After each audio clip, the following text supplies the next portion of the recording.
Рождество — это запах хвои и свечей, тихий шепот молитвы, покой и надежда. Станет мир в этот вечер немного добрей, и природа вокруг так чиста, бела и снежна.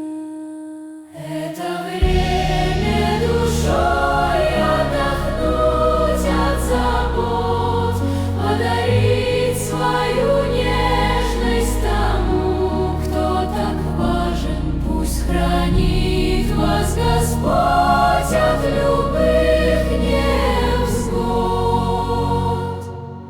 и пусть путь ваш всегда будет светом украшен.